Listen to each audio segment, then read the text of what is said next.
¿Y Listo, a este entonces congreso van a entrar solo estudiantes o también van a haber público en general, así como En 30 segundos inicia la retransmisión. público en general creo que entra, y estudiantes, también público general? sí. Ok. A ver.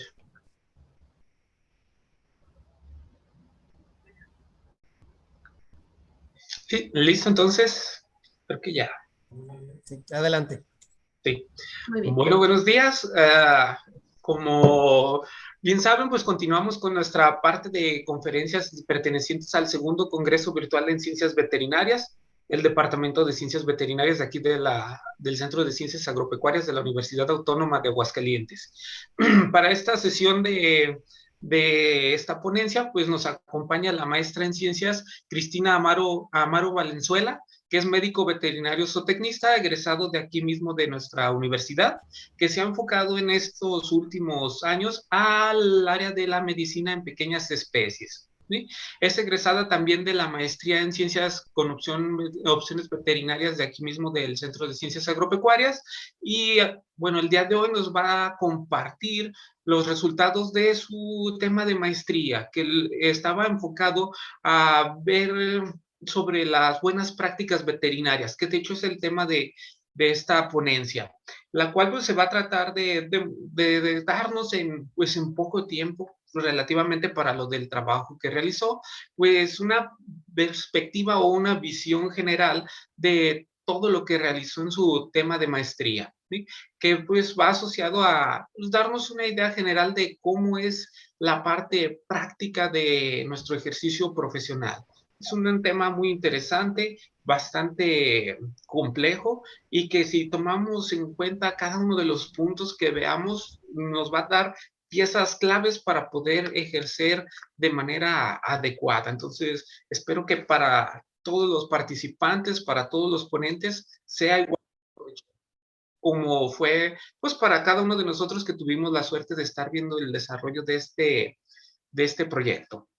Entonces, pues le cedemos aquí el control a la maestra Cristina para que nos proyecte su presentación y si tienen dudas, con todo gusto pueden irlas escribiendo y al final de la ponencia habrá un espacio para la sección de preguntas. Pues muchas gracias a todos y bienvenidos a esta ponencia. Adelante, maestra. Muchas gracias, doctor. Voy a compartir mi pantalla. Sí.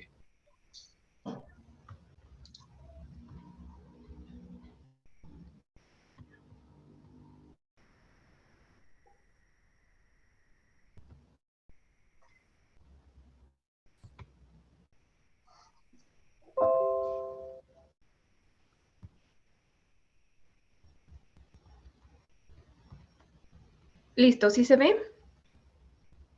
Creo que apenas andan en eso. Mire, todavía no me aparece.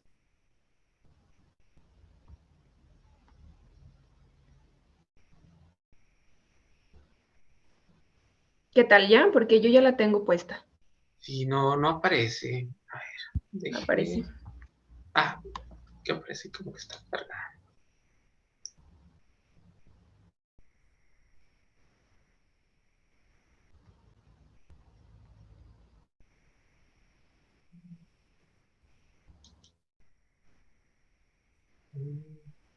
¿Listo? Todavía no. A ver si nuestros compañeros de aquí de apoyo Lo nos voy a cerrar y podrían. voy a tratar de nuevo. Sí. Es que la página de internet está como que no responde. Yo creo que el internet está muy lento o algo así, pero no. No sé si ya en la parte de abajo puso la opción de compartir pantalla. Sí, ya lo puse. Solamente que la pantalla del buscador está como Google Chrome no responde. Entonces, ha de ser por eso. Está la pantalla en blanco con el cursor. Pero ahorita voy a ver.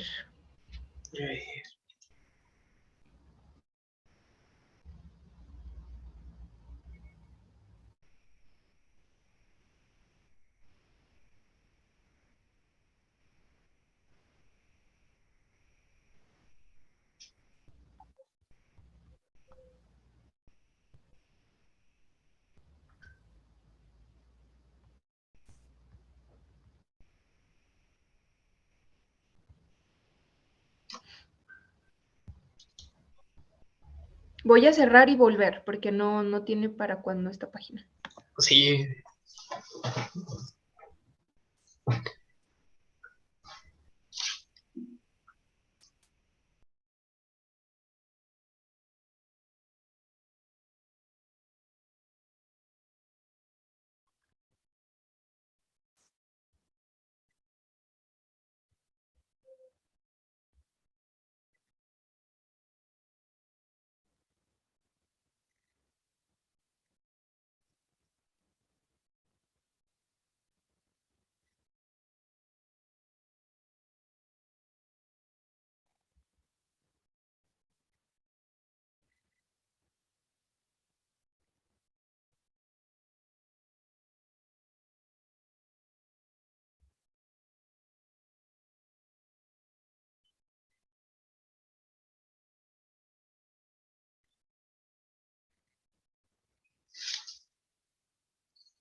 Listo, ahora sí ya aparece la pantalla. ¿Ya listo? Sí. Muy bien. Una disculpa por la tardanza. Buen día a todos los presentes. Mi nombre es Cristina Maro Valenzuela. Soy maestra en Ciencias con opción veterinarias. Les voy a compartir el día de hoy un poco de los resultados de mi proyecto de maestría, titulado Buenas prácticas veterinarias, expectativas versus realidad. Bueno, primero que nada, quisiera resaltar la importancia de la medicina veterinaria de animales de compañía. Es un tema muy popular que cada vez más personas pues encuentran en las mascotas un miembro más de la familia. Entonces, es importante saber que los estudios epidemiológicos de las enfermedades en caninos y felinos no son muy frecuentes realmente como una investigación en Aguascalientes. A pesar de la gran unión entre los propietarios y las mascotas y la importancia de las enfermedades, sobre todo las de transmisión entre estas especies, pues ha quedado en segundo plano. Mi tema de maestría, mi tesis, se tituló Caracterización de la casuística de las clínicas de pequeñas especies en el municipio de Aguascalientes. Entonces, la pregunta de investigación era, ¿cuál es la casuística? ¿Cuáles son los casos más comunes en la clínica diaria? ¿Cómo tener información estadística sobre estas enfermedades que los médicos de pequeñas están atendiendo día a día? Nos topamos primero con algunas limitantes. Primero, saber cuántos establecimientos hay en el municipio de Aguascalientes. Y número dos, cómo saber cuál es la información confiable que podemos obtener de estas clínicas. Es decir, cómo podemos estar seguros que esta información nos puede servir de manera estadística. Diseñamos una encuesta para las clínicas que participaron en el estudio en base a las buenas prácticas. Pero bueno, hay varias buenas prácticas, por así decirlo, varias guías de buenas prácticas, que es lo que nos puede dar la información confiable. En el trabajo encuesté 92 clínicas del municipio de Aguascalientes. Algunas cosas que incluye la guía de verificación de buenas prácticas, que va a ser algo muy importante que vamos a ver ahora. La guía de verificación de buenas prácticas veterinarias para establecimientos de animales de compañía es un documento que es voluntario. Cualquier médico puede hacer uso de esta guía, de este documento y guiarse para poder hacer las buenas prácticas en su establecimiento. Bueno, primero que nada, algunos requisitos administrativos de esta guía es tener un médico veterinario responsable autorizado, tener un aviso de inicio de funcionamiento, una licencia de COFEPRIS, manejo de residuos según la Semarnat, protección civil, etcétera, etcétera, etcétera. Recursos humanos, bueno, pues primero que nada y muy importante, un médico veterinario titulado con su cédula, tener capacitaciones, estar en constante actualización, etcétera. En cuanto a las instalaciones del establecimiento, hay algunas especificaciones para los que son consultorios, para los que son clínicas y para los que son hospitales. También algunos parámetros para la bioseguridad, como el riesgo radiológico, si se tiene un equipo de radiografías en el establecimiento, la limpieza y la esterilización de los materiales, y tener diagnósticos en base a evidencias. Tener las evidencias en las clínicas para poder llevar a cabo sus registros y emitir un diagnóstico y un tratamiento. Eso es muy importante. Bueno, entonces, la guía de verificación de buenas prácticas, bueno, este es un documento. Senacica nos pide algunos otros. Igual, hay varias cosas que se repiten, un documento cita otro. El médico veterinario responsable autorizado, que tiene que estar verificando que todos los medicamentos y algunos de los materiales que se utilizan en el establecimiento estén en orden, que estén registrados bajo la Secretaría también. El aviso de inicio de funcionamiento ante Senacica, recetas médicas cuantificadas y hay que estar reportando el uso de dichas recetas. También, bueno, otra parte de las cosas que se tienen que cumplir, pues son los requisitos de cada municipio. Generalmente te piden un uso de suelo que esté autorizado, el aviso de inicio de funcionamiento ante el ICEA, también que estés autorizado por Protección Civil, la licencia de funcionamiento del municipio o estado y está registrado en el SAT. Bueno, después de hacer esta encuesta con todas las anteriores, algunas, porque es muy complicado tener en una encuesta todos esos parámetros y encuestar a todos los médicos para saber si cumplen con dichas características, pero bueno, con algunas, las más necesarias para poder generar un archivo de casuísticas con la información más confiable.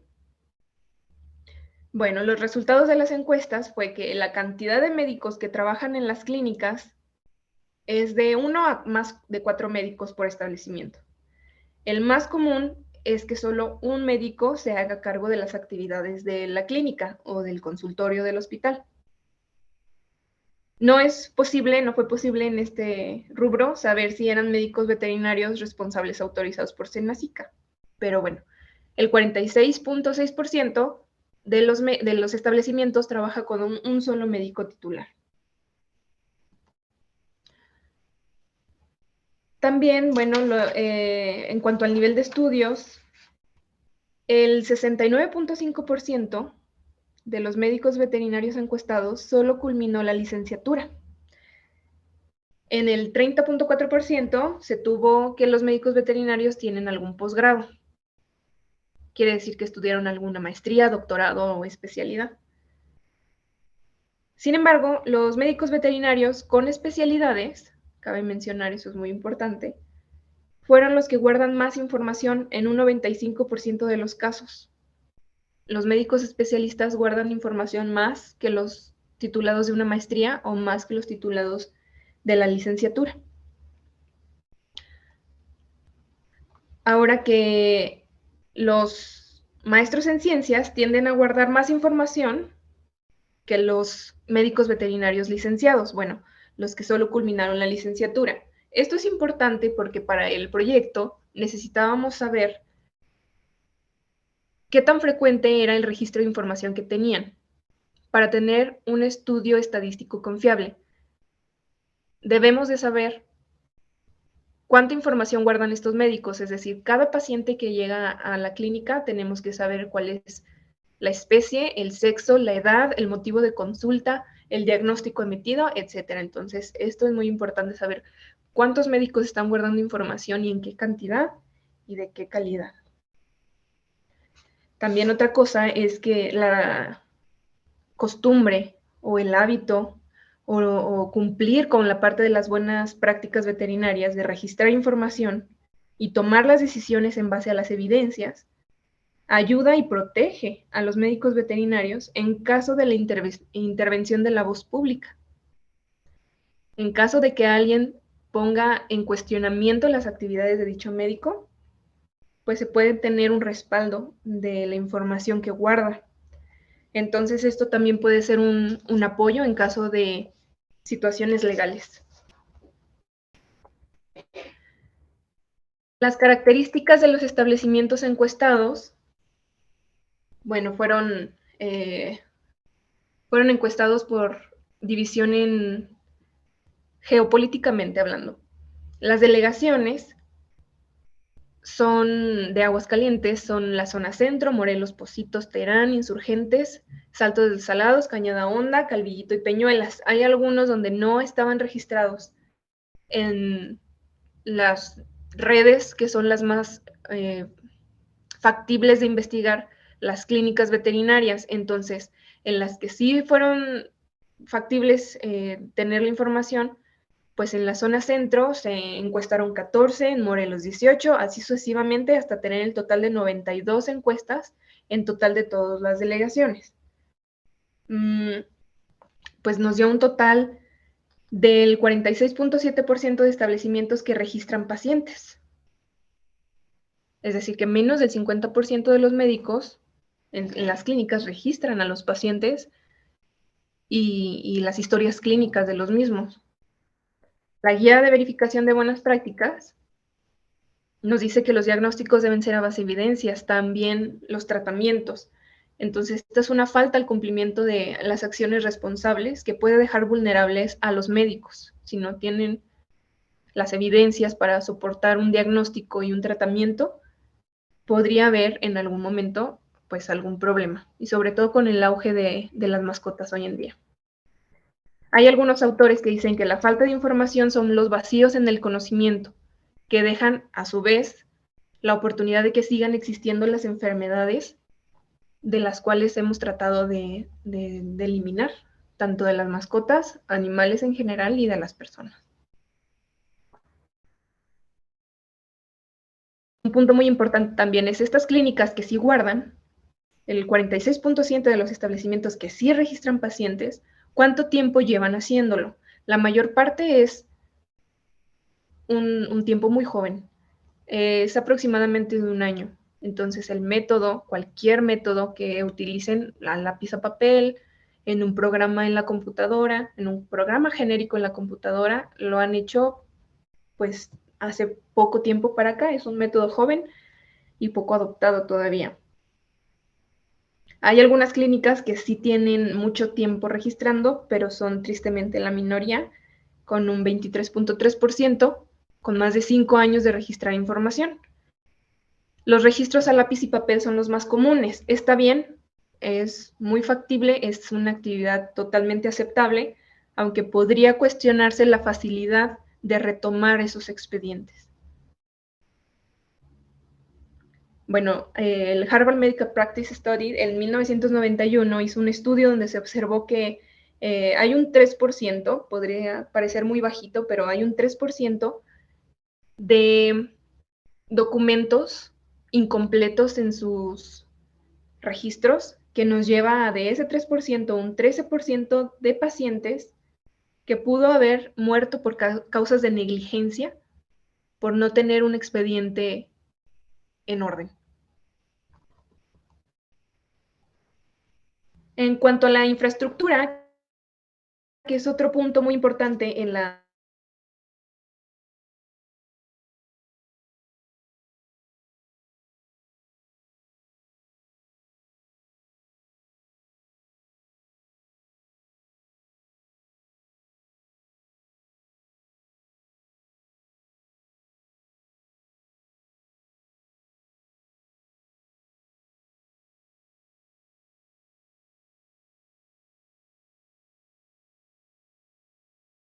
que trabajan como si fueran un hospital. Por infraestructura, tienen solamente el equipo necesario para hacer un consultorio, pero ofrecen servicios como si fueran un hospital. También hay 21 clínicas que trabajan como si fueran un hospital. También la mayor parte del rubro donde no cumplen para ser un hospital es la atención 24 horas. Y hay 2 hospitales que no cumplen con todas las especificaciones para ser hospital, sino más bien son clínicas. La guía de verificación pues nos dice que hay que tener un gran balance. A lo mejor no hay mucho todavía, somos un estado o un municipio joven en este aspecto. Los autores nos comparten que se deben de respetar los requisitos municipales también, y eso es algo que, como lo expliqué en una diapositiva pasada, nos piden ciertos rubros, incluso también Protección Civil ve algunas de estas partes. Maestra, perdón que la interrumpa, pero se nos dejó de compartir la pantalla. ¿Podría volverla a poner? Sí, claro, yo no le he movido nada, sigue igual. Sí, porque aquí ya no nos aparece, entonces no sé si le pudiera dar otra vez en volver a compartir. A ver, ¿en qué diapositiva me quedé? En, en donde estaba hablando de los requisitos, bueno, después de lo de los formatos. Sería hace un minuto más o menos. Después de la que trae de la autora de Harvard y Payas. Algo así nos quedamos. Payas y Villa. Después de esa, creo que nos quedamos allí. Bueno, ¿Esa todavía alcanzó a veamos que ver? los registros, los registros Muy bien. son algo nuevo en el municipio. Ujú. Pues es una situación complicada porque si no tenemos registros es posible tener más problemas a la larga. Incluso en el estudio de Harvard, pues se supo que hay problemas hasta de negligencia, y esto es en estudios de medicina humana. Bueno, la infraestructura, esta parte sí se escuchó, pero no se veía la pantalla. En esa parte sí se escuchaba, pero no se veía la pantalla. Muy bien, bueno. Entonces, lo repito más o menos rápido. Hay alrededor de 10 consultorios que trabajan como hospital. Lo podemos ver acá, que los consultorios que por servicio se ofrecen son 10, y las clínicas que por servicio ofrecen hospital son 21. Y hay 2 hospitales que ofrecen servicio como clínicas, del total de las 92 encuestadas. Entonces, según la guía y según los requisitos que se dan en cada región, deberíamos tener una coherencia entre los servicios y la infraestructura que los establecimientos tienen. Eso en cuanto a los requisitos un tanto más administrativos. En cuestión de las enfermedades, que es un punto más interesante a lo mejor para los médicos, es que, y bueno, esta es una opinión, los médicos opinan que las enfermedades zoonóticas más comúnmente atendidas en la práctica diaria son, primero, la yardiasis, con el 36.9%. Hay un gran porcentaje de médicos que desconocen si han atendido una enfermedad zoonótica o si la enfermedad que están atendiendo puede tener potencial zoonótico. Un 17.4% de los médicos que se encuestaron opinan que no han atendido ninguna enfermedad zoonótica. Un 6.5% opina que la leptospira es una de las enfermedades, la leptospirosis es una de las enfermedades zoonóticas más comúnmente atendidas, y el 4.3% la sarna sarcóptica. Bueno, pues las respuestas hay que puntualizarlo, son percepciones, no se registraron, no se dieron respuestas según los registros. Los médicos veterinarios no vieron sus registros para dar estas respuestas, fue la percepción que ellos tuvieron en el momento de responder. Hay un alto porcentaje de médicos que no tienen un conocimiento de las enfermedades zoonóticas, porque el 30.4% es una cantidad alta, y el 17% también, pensando en que no han atendido ninguna. Y es posible, no es descartable, pero es complicado pensar que no se ha atendido ninguna enfermedad zoonótica en sus pacientes.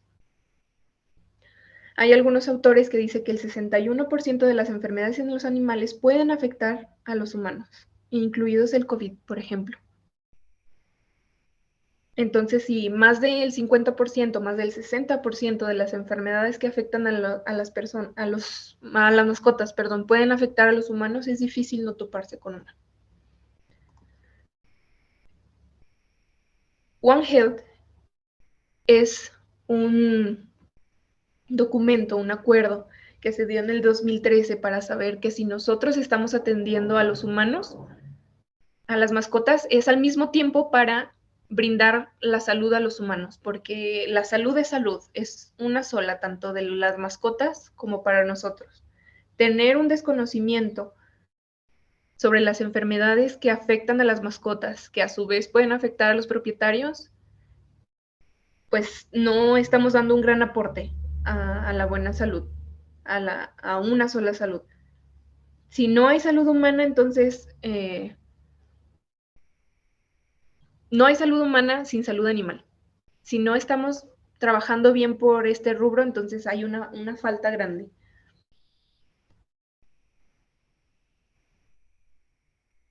En cuanto a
tendríamos un buen punto de partida para saber si esta enfermedad, que es zoonótica, realmente es una de las más comunes. Pero no se hace una... ¿Sí? Perdón que la interrumpa, otra vez se nos dejó de compartir la pantalla. ¿Sí? Nos quedamos en la que viene lo de exámenes coprológicos y rotación de desparasitantes. Muy bien.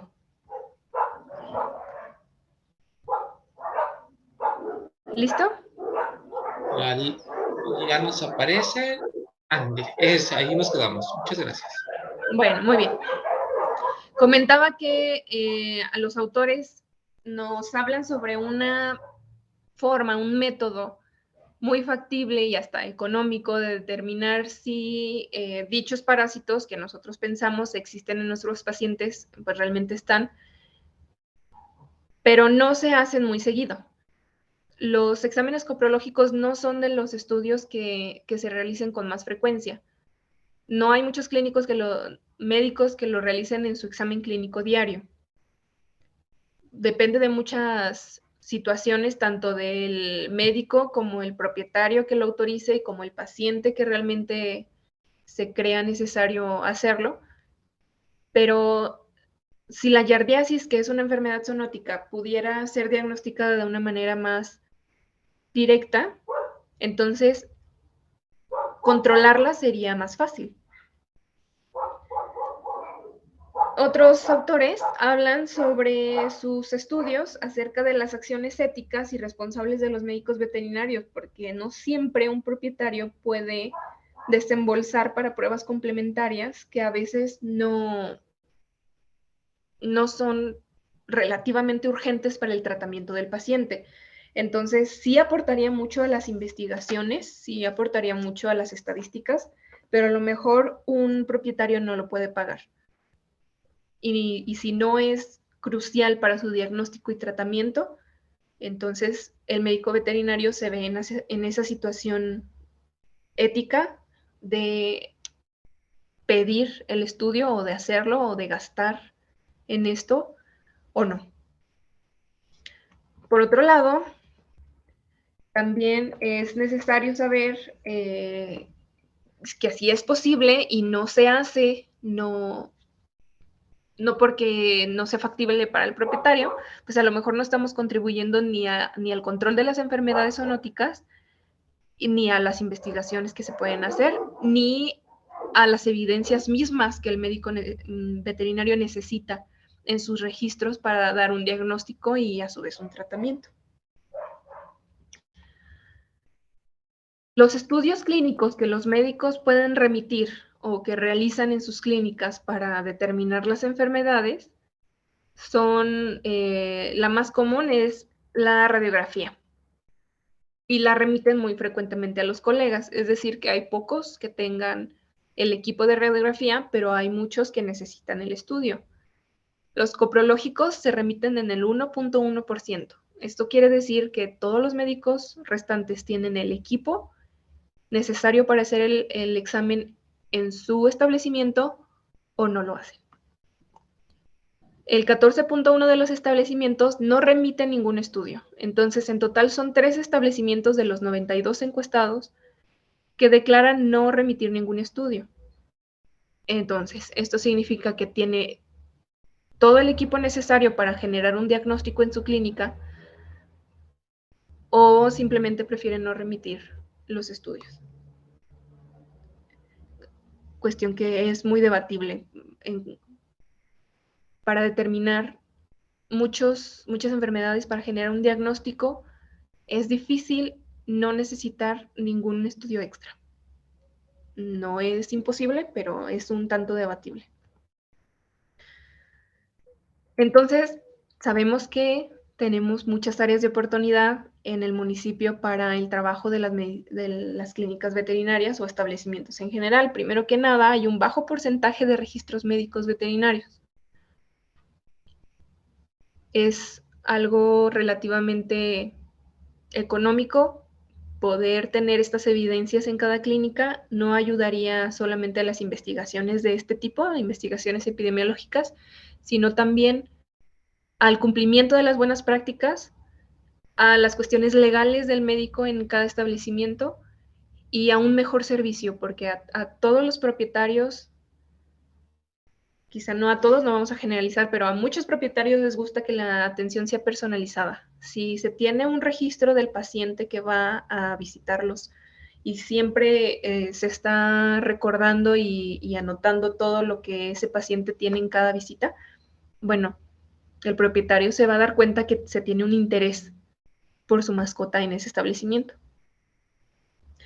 A pesar de que sí hay gran registro en las pocas clínicas que registran lo hacen, bueno, hay también un alto porcentaje de expedientes incompletos. Esto fue de la segunda fase del estudio, pero más o menos lo comento o levemente lo comento porque es algo importante también.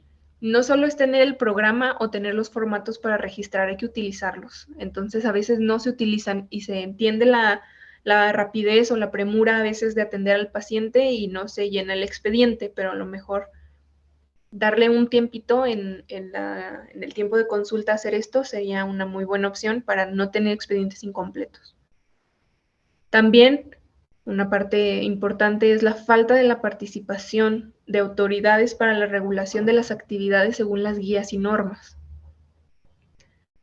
Hay varios documentos, varias normas. Senacica pide, de hecho, a los médicos responsables autorizados saber acerca de la Ley Federal de Sanidad Animal, como el reglamento de la misma ley, como algunas normas que también tienen que ser de conocimiento para los médicos que elaboran o los médicos que verifican los establecimientos veterinarios. Entonces, si nosotros no tenemos conocimiento ni de las guías ni de las normas, en algún momento podemos ser verificados, inspeccionados y no cumplir con estos requisitos. Y no solamente es cumplir por tener las cosas ahí en la clínica arrumbadas en un folder, sino para tener el conocimiento de cómo se tienen que hacer las cosas bien. Hay muchas limitantes en el diagnóstico. A veces no es posible para un médico recién graduado o para un médico que va iniciando su establecimiento tener ya una computadora, tener internet para poder tener un registro en digital. Los programas para registro de información también cuestan. También es importante saber que los propietarios son más del 50% de las decisiones de los diagnósticos que se realizan.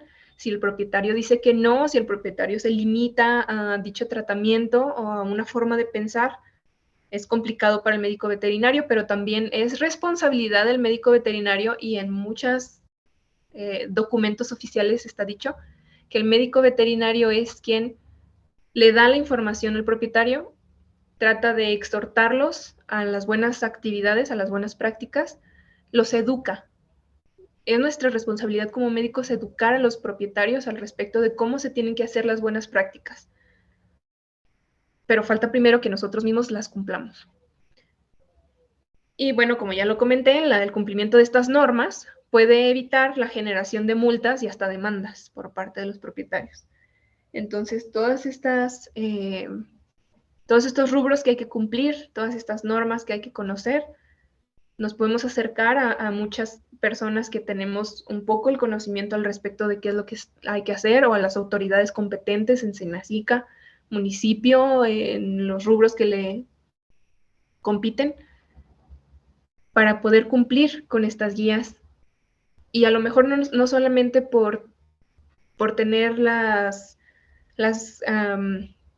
licencias del establecimiento en orden, sino para saber que nosotros, como médicos veterinarios, y estar en nuestra conciencia, que estamos trabajando de la forma más ética y profesional, que es lo más importante. Si nosotros actuamos con ética y profesionalismo, nuestros pacientes van a salir bien o lo mejor que se pueda, porque tampoco podemos curarlo todo, con nuestra mente tranquila de que hicimos todo lo posible y con las buenas prácticas. No tener que estar en ningún momento con la incertidumbre de estar realizando las cosas de una manera que no están basadas en las buenas prácticas o en la guía de buenas prácticas para animales de compañía. Yo estoy a sus órdenes, cualquier cosa, cualquier duda, enfocarlos o dirigirlos a un camino en el que se puedan pues tener sus licencias en orden y la guía de buenas prácticas y cómo realizarlas, pues yo estoy a sus órdenes para cualquier cosa. Con esto termino mi presentación. Espero les haya gustado y sea de utilidad. Cualquier cosa en cualquier momento estoy a sus órdenes. Muchas gracias.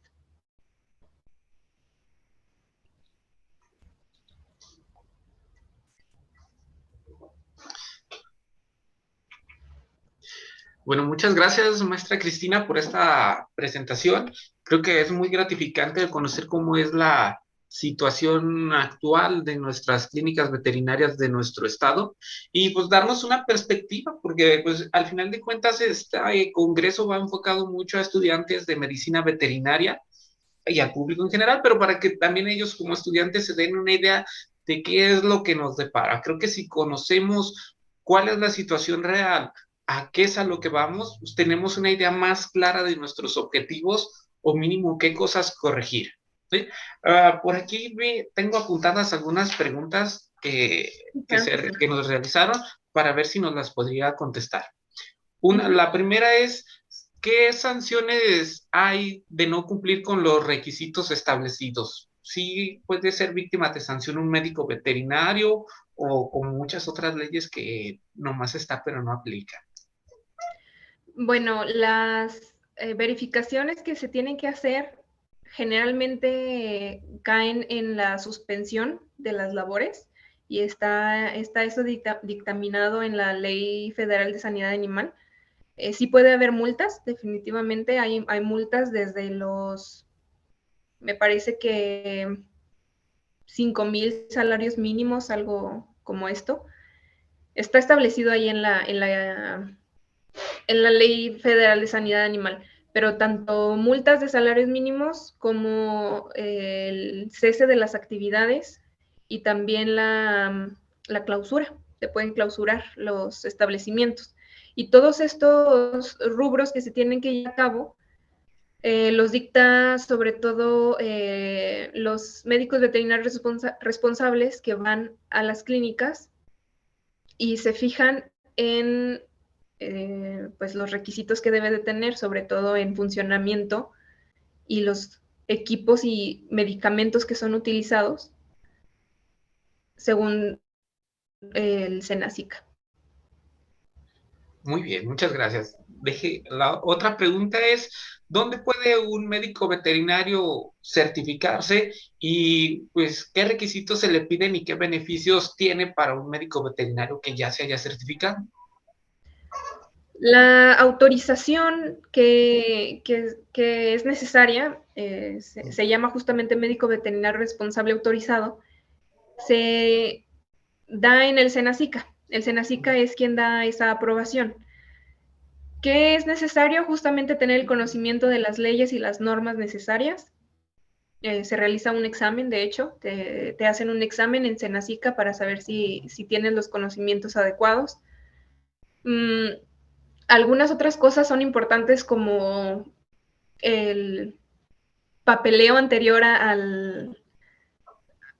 hacer el trámite. Necesitas dirigirte con ellos para que te digan cuáles son los requisitos en papeleo que tienes que llevar, pero los beneficios de ser un médico veterinario responsable autorizado es que puedes apoyar tanto a otros colegas como si tú tienes un establecimiento a verificar que los medicamentos y las acciones que lleva tu establecimiento estén reguladas bajo la norma, que estén en orden.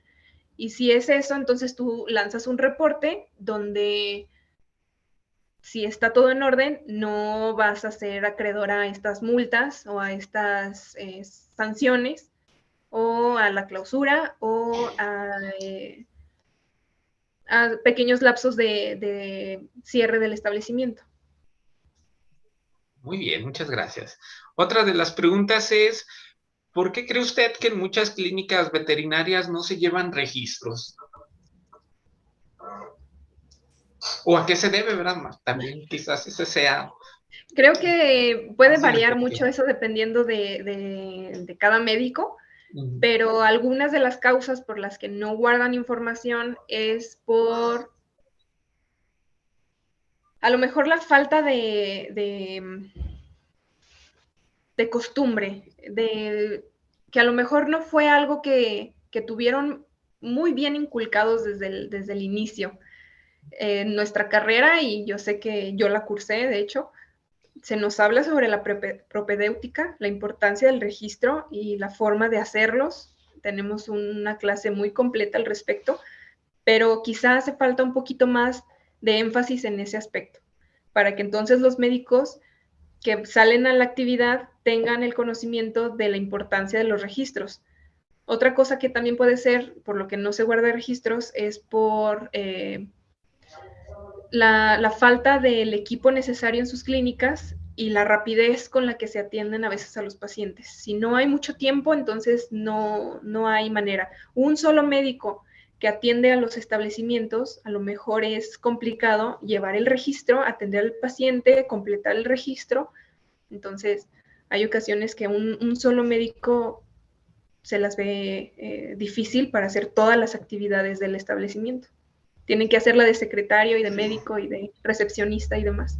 Y a veces está difícil. Sí, creo que ese es un punto que debemos de tomar en cuenta, que un médico veterinario que atiende una sola clínica tiene que desempeñar varias funciones a la vez. Entonces, pues sí les conlleva a eso. Otra pregunta que creo que va relacionada con esto mismo es que si considera usted que el no llevar los registros de cada uno de los pacientes puede afectar a la larga al diagnóstico o al seguimiento de ciertas enfermedades. Si no se tiene un registro, entonces no hay manera de ver la retrospectiva, de saber cómo venía un paciente y cuál fue el diagnóstico y el tratamiento y el seguimiento que se le dio para poder compararlo a lo mejor con otros casos similares. ¿Podría afectar al diagnóstico?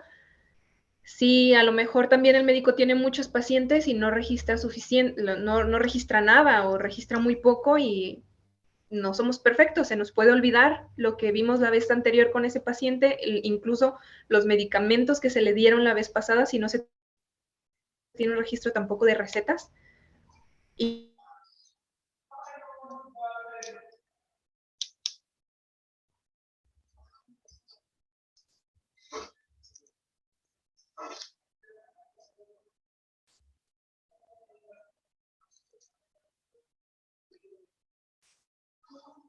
Otra, bueno, la posibilidad de equivocarse el diagnóstico que era un paciente distinto, sí puede tener muchas repercusiones. sí. Otra de las preguntas, bueno, como que pregunta o más bien sería algo como una sugerencia, ¿verdad? ¿Qué le sugeriría a usted a los médicos recién egresados para poder mejorar? O sea, para un estudiante de veterinaria que va a egresar en un par de semestres, ¿qué le sugeriría a usted para mejorar en base a lo que ha visto de su presentación o algo que le pudiera ayudar para su ejercicio profesional? Porque como vemos, pues muchas clínicas son manejadas por un solo médico, tan solo para la toma de muestras. Supongo que ha de haber complejidad en realizarlo eso. Entonces, nos preguntan que qué le sugeriría a usted para, pues, mejorar su práctica profesional.